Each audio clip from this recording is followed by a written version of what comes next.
तेरा मेरा सपना। विवाह के 17 वर्ष बीत जाने के बाद भी सुमन और संतोष का आंगन बच्चों की किलकारियों से सूना ही था।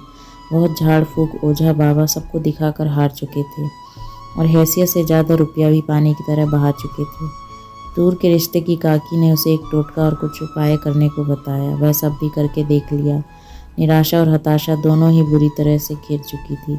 संतोष अंधविश्वास से बुरी तरह घिरा हुआ था। औलाद की चाह में वो पूरी तरह से टूट चुका था। सुमन चुपचाप पति को भटका हुआ देख रही थी, मगर खामोश थी। वह सच मानने के लिए तैयार नहीं था।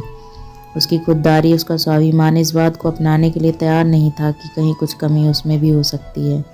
सुमन अपनी माँ के घर गई तो एक अच्छी महिला चिकित्सक से उसने अपनी जांच करवाई तो पता चला कि उसके शरीर में गर्भ को धारण करने के लिए सभी संभावनाएं मौजूद हैं। अब बारी उसके पति की थी, जिसे सुनने भर से ही भारी तकलीफ थी तो डॉक्टर तक ले जाना तो उसे नामुमकिन लग रहा था। उसका यह मानना था कि जिस परिवार से वह संबंध रखता है वहाँ कभी मर्द की तरफ से ऐसी कोई समस्या नहीं आई। उसके दोनों बड़े भाई शादी के साल भर बाद पिता के सुख से परिपूर्ण हुए तो फिर वो कहीं और से थोड़ी आया है। उसकी रगों में भी वही खून दौड़ रहा है। पति पत्नी कि इस बात को लेकर जब भी बात उठी तो संतोष ने यह सब कहकर सुमन को चुप करा दिया।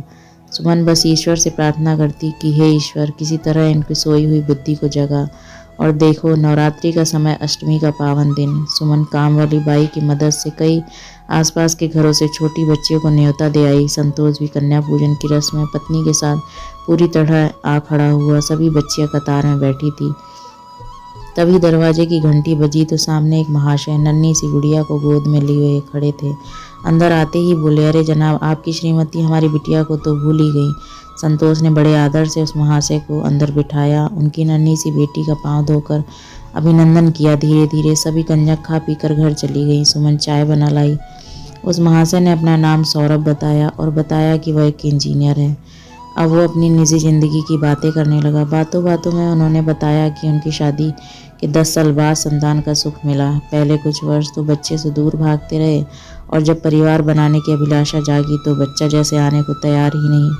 अजी पूछो मत, क्या क्या हमने पापड़ बेले हैं। पंडित जोशी टोटके झाड़ फूक सब किया। कई डॉक्टरों से भी परामर्श किया, लेकिन हर कोई बस यही कह रहा था कि सब ठीक है। आखिर एक बहुत ही अच्छी डॉक्टर साहिबा मिली जो कि किसी वक्त हमारी सहपाठी थी। उसने हमारी समस्या को गंभीरता से लिया और बताया कि मुझे थोड़े से इलाज की ज़रूरत है। बस क्या था, हमने अपनी कमी को सही करवाया और ईश्वर के आगे ढेर सारी प्रार्थना की तो देखो सुंदर परिणाम। हमारी नन्ही सी कली जो आपकी गोद में बैठकर सुन रही है सारी बात। थोड़ी देर में वो महाशय तो चले गए।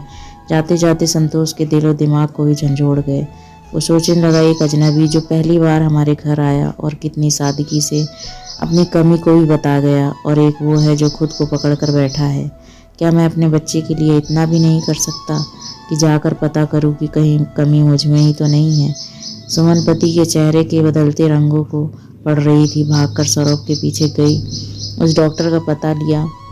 संतोष को ही इलाज की ज़रूरत थी, ऐसा डॉक्टर ने जांच करके बताया।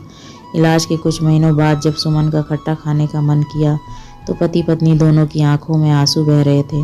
9 महीने बाद नन्हे से कन्हैया ने उनकी ज़िंदगी में खुशियों से भर दिया। देवी माँ के दर्शन के लिए अपने बेटे के साथ इस बार वो नवरात्रि पर वैष्णो देवी पहुँचे और माँ का आशीर्वाद दिया। कहानी आपको कैसी लगी ज़रूर बताएं।